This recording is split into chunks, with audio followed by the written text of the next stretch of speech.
मैं Adrian rich एक American poetess हूँ। 1929 में अमेरिका में पली बढ़ी और अपनी कविताओं के ज़रिए मैंने यही कोशिश किया कि औरतों की कंडीशंस को इम्प्रूव कर सकूं। मेरी कविताओं में औरतों की जो माली हालत है, औरतों की जो दशा दुर्दशा है, मैंने उसको सामने लाने की कोशिश की। मैं चाहती हूँ कि औरतें समाज की मुख्य धारा में आएं, पैट्रियार्कल सोसाइटी के बॉन्डेज को वो तोड़ करके अपने आप को विकसित करें। मैं ये चाहती थी और शायद इसी वजह से मैं आज इतनी फेमस भी हूँ। मेरी कविताएं इतनी प्रासंगिक हैं। आप मुझे अपनी तरफ की तस्लीमा नसरीन समझ सकते हैं। आप उनकी लज्जा, नो कंट्री फॉर विमेन, इनको ज़रूर पढ़िएगा, आपकी आंखें खुल जाएंगी। ये जो कविता है आंट जेनिफर स्टाइगर्स, इसमें भी मैंने औरतों की कंडीशंस के बारे में लिखा है, खासकर उन औरतों के बारे में जिनकी हालत शादी के बाद खस्ता हाल हो जाती है। वो पूरी तरीके से टूट जाती हैं, असहाय हो जाती हैं, बेबस हो जाती हैं, लाचार हो जाती हैं, एक बंधन में बन जाती हैं। इस कविता को पढ़ने के बाद शायद कुछ आप में चेंज आए। एक लड़की जो शादी से पहले हंसती है, खेलती है, अल्हड़ उमंग से भरी होती है, कल्पनाशील होती है, लेकिन शादी के बाद उसके पर कुतर दिए जाते हैं। उसका हस्बैंड उसको घर के चौखट के अंदर कैद कर देता है। वो औरत एक जीती जागती गुलाम बन जाती है।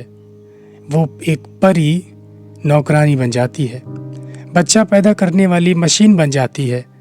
उसकी कोई फीलिंग्स, उसकी कोई भावनाएं, उसकी कोई चाहत, उसकी कोई हसरत तमन्ना कुछ नहीं होती। उसको बस घर देखना है, परिवार देखना है, पति को देखना है। बस वो दो पैसे अपने बल पर नहीं कमा सकती है। उसे अपने पति का मुंह देखना ही देखना है, उसके सामने गिड़गिड़ाना ही है। वो उसको जैसे चाहेगा वैसे रखेगा। कहीं ले जाना होगा तो मुंह बंद करके उसे जाना होगा, मुंह बंद करके उसको वापस आना होगा। वो कुछ भी नहीं कर सकती है अपने मन का। तो ऐसी औरतों के बारे में मैंने काफ़ी कुछ सोचा, पढ़ा और लिखा है। ये जो आंट जेनिफर स्टाइगर्स पोम है, इसमें आंट जेनिफर वही औरत है जो शादी के बाद पूरी तरीके से पंगु हो जाती है, उसके पैर कुतर दिए जाते हैं। आंट जेनिफर बनना चाहती थी फैशन डिज़ाइनर। उनको एम्ब्रॉयडरी करने का, कपड़े बनाने का, कपड़े सिलने का बहुत शौक था। सन 50 में एक लड़की का फैशन डिज़ाइनर बनना नामुमकिन था। और ये जो टाइगर्स हैं, ये कोई जानवर नहीं बल्कि आंट जेनिफर की इच्छाएं हैं। वो टाइगर्स हैं जो वो खुद बनना चाहती थी और बन नहीं पाई। आंट जेनिफर के टाइगर्स वो टाइगर्स हैं जो किसी से नहीं डरेंगे, क्योंकि वो खुद डरती थी। औरतों की कंडीशन 19th सेंचुरी के पूर्वार्ध में बहुत ही बदतर थी। आज भी ये पुरुष प्रधान समाज औरतों को अपने कदमों के तले रखना चाहता है। आदमी एक्स्ट्रा मैरिटल अफेयर रखे तो कोई गलत नहीं, और औरतें अगर करें तो वो वोर, कंट, वेंच, ऐसा डिफरेंस है इस सोसाइटी में। चलिए कविता शुरू करते हैं, लेकिन आप ऐसी गलती मत करना, मजबूत बनिएगा, अपनी आवाज़ को दबने मत देना। ज़िंदगी में अपने दम पर 2-4 पैसे ज़रूर कमाना, स्वावलंबी बनना। मैं समझूंगी मेरी कविता का उद्देश्य पूरा हुआ। चलिए कविता को शुरू करते हैं। मेरी आंट जेनिफर वो बैठी हैं, घर पर कोई नहीं है। अंकल शायद आज रात देर से लौटेंगे, मालूम नहीं। औरतों को सवाल करने की इजाज़त जो नहीं होती थी। माकूल वक्त था अपने सपनों को 2 पल के लिए जीने का। पति की नज़र से छुपते छुपाते वो कहीं एकांत में बैठकर कढ़ाई करने लगती हैं। एक हाथ में सिलाई फ्रेम होता है और दूसरे में आइवरी नीडल, जिससे उस फ्रेम पर वो कुछ बना रही होती हैं। देखते हैं क्या बुन रही हैं वो। Aunt Jennifer's tigers prance across a screen. Aunt Jennifer ने उस फ्रेम पर, उस स्क्रीन पर टाइगर्स बनाए हैं जो जोशीले कदमों के साथ उलाचे भर रहे हैं, जोश के साथ चल रहे हैं। Bright topaz denizens of a world of green. और वो टाइगर्स कहाँ के हैं? किसी चिड़ियाघर के टाइगर्स नहीं है वो, जो सुस्त होते हैं, दुखी होते हैं, बेसहारे होते हैं और कैद होते हैं ना। मेरी आंट जेनिफर वो टाइगर्स बना रही हैं जो वर्ल्ड ऑफ ग्रीन के हैं, हरे भरे जंगलों के टाइगर्स हैं जिन्हें आंट ने उकेरा है उस कपड़े पर। वो टाइगर्स हरे जंगलों के डेनिजन्स हैं, मूल निवासी हैं, जो बिल्कुल ब्राइट टोपाज की तरह दिख रहे हैं, चमकदार पीले पुखराज की तरह। जब उन हरे हरे जंगलों में पीले पुखराज की तरह टाइगर्स अपने जोशीले कदम बढ़ाते हैं तो आंखें फटी की फटी रह जाती हैं, कदम वहीं रुक जाते हैं, सांसें वहीं थम जाती हैं। ऐसे रॉयल टाइगर्स मेरी आंट जेनिफर अपने सपनों की दुनिया में रच रही हैं और उनको फ्रेम पर बुन रही हैं। ऐसी ही बागिन तो बनना चाहती थी मेरी आंट, लेकिन बन न सकी। वो नाजुक थी, कोमल थी, भोली थी, सब कुछ मुंह बंद कर सहने वाली लड़की थी वो। They do not fear the man beneath the tree. Aunt ने जो टाइगर्स बनाए हैं वो सशक्त हैं। आंट जेनिफर भले ही अपने पति से, समाज के मर्दों से डरती हैं, लेकिन उनके सपनों के टाइगर्स पेड़ के नीचे बैठे इंसानों से बिल्कुल नहीं डरेंगे। वो इंसान जो उनका शिकार करने के लिए जंगल आए हैं, लेकिन मेरी आंट के टाइगर्स उनसे बिल्कुल भी नहीं डरेंगे। They pace in sleek chivalric certainty. उन टाइगर्स की चाल में निश्चित तौर पर गजब की शूरवीरता होगी। ऐसी शूरवीरता, ऐसी बहादुरी जो औरतों के सामने प्रेम, सम्मान और ईमानदारी में परिवर्तित हो जाएगी। वो अपना बाहुबल, अपनी मर्दानगी औरतों पर नहीं झाड़ेंगे। इस लाइन से मेरी आंट की गहरी वेदना झलक रही है। उन्होंने देखा है कि मर्दों ने अपने पौरुष का इस्तेमाल औरतों को कमजोर करने, डराने धमकाने में ही किया है। शायद इसीलिए आंट डरी डरी रहती है और शायद इसी डर की वजह से वो उनकी गैर मौजूदगी में कड़ाई कर रही हैं, अपने पहले प्रेम को जीने की कोशिश कर रही हैं। लेकिन ये क्या?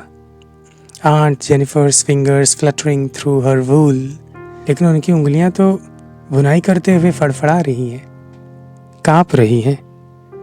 उन्हें डर है कि कहीं उनका पति आ न जाए और ये सब करते हुए देख न ले। अंकल को शायद पहले से पता था कि मेरी जो आंट है वो बहुत काबिल है। वो फैशन डिजाइनर का सपना लेकर जी रही थी, वो कुछ बड़ा करना चाहती थी, कुछ यूनिक करना चाहती थी, कुछ रचनात्मक करना चाहती थी, लेकिन अंकल ने उनको घर की चौखट के अंदर कैद कर दिया। शायद इसीलिए इतने दिनों बाद जब उन्होंने एम्ब्रॉयडरी करना शुरू किया तो उनके हाथ कांपने लगे।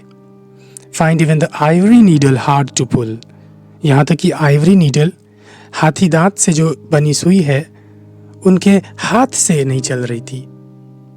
आखिर ये सब किसकी वजह से हुआ? मेरी आंट की ये हालत किसकी वजह से हो गई?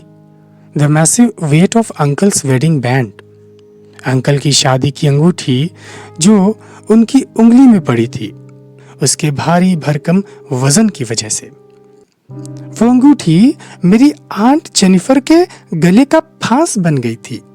Seats heavily upon aunt Jennifer's hand.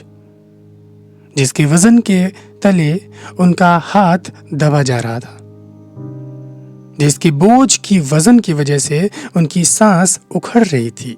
उनका पूरा शरीर दर्द से कराह रहा था। उस अंगूठी ने न जाने कौन सी नस दबा दी थी कि आंट जेनिफर दिन ब दिन पीली पड़ती जा रही थी।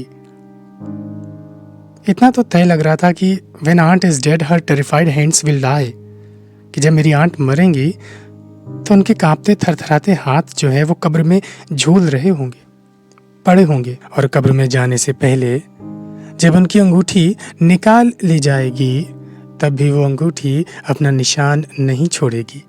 उस अंगूठी की वजह से जो जो जिल्लतें, कष्ट, मुसीबत झेली हैं, जो जो अग्नि परीक्षाएं उन्होंने दी है, जो जो ऑर्डियल्स उन्होंने झेले हैं, शी वॉज मास्टर्ड बाय, जिन्होंने आंट को झकझोर करके रख दिया, जिन्होंने आंट को अपना गुलाम बना दिया था, वो तब भी उनकी रूह को थरथराने पर मजबूर करेंगी।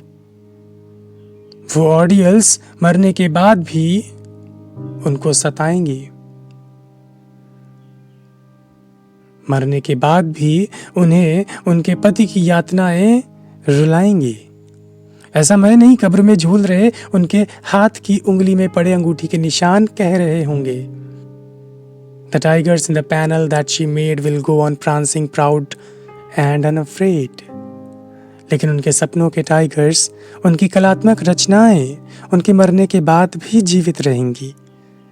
पैनल में आंट के द्वारा बनाए गए उकेरे गए टाइगर्स इठलाते हुए, उलाचे मारते हुए, गर्व के साथ और निर्भीकता के साथ चलते रहेंगे। वे ना डरेंगे किसी से। उनकी लाश तो कब्र में दफन होगी, सड़ रही होगी, लेकिन उनकी बेजोड़ कलाकृति किसी अशोका होटल, ताज होटल, ओबराय होटल की विहंगम खिड़की में फहर रहे होंगे, लहरा रहे होंगे। जब हवा चलेगी तो उनमें उकेरे गए हरे भरे जंगलों के चमकदार पीले पुखराज जैसे टाइगर्स जोश और फुर्ती के साथ दौड़ लगा रहे होंगे, शिकारियों को धूल चटा रहे होंगे, लेकिन मेरी आंट जेनिफर उस कब्र में पड़ी सड़ रही होंगी। मुझे नहीं पता ऐसी आंट जेनिफर्स इस समाज में कितनी है, कहाँ है, कैसी है, लेकिन जो भी इस कविता को पढ़ेगा, सुनेगा, समझेगा, मैं चाहूँगी आप आंट जेनिफर जैसी मत बनिएगा। अपनी आवाज़ उठाइएगा, आप समाज से लड़ने की कोशिश करिएगा। कुछ ना बदल सके तो अपने आप को बदलने की कोशिश करिएगा। 2 पैसे अपने दम पर कमाने की कोशिश करिएगा, स्वावलंबी बनिएगा। नहीं तो ये दुनिया आपको झुकाती रहेगी, दबाती रहेगी, शोषण करती रहेगी। आई होप दिल में कुछ उतरा होगा, बात कोई दिल में लगी होगी। उम्मीद है आपकी नज़रें पहले से साफ हुई होंगी। उम्मीद है आप एक बेहतर इंसान बनेंगे, औरतें मजबूत बनेंगी और मर्द नर्म दिल बनेंगे। Thank you, bye, love you.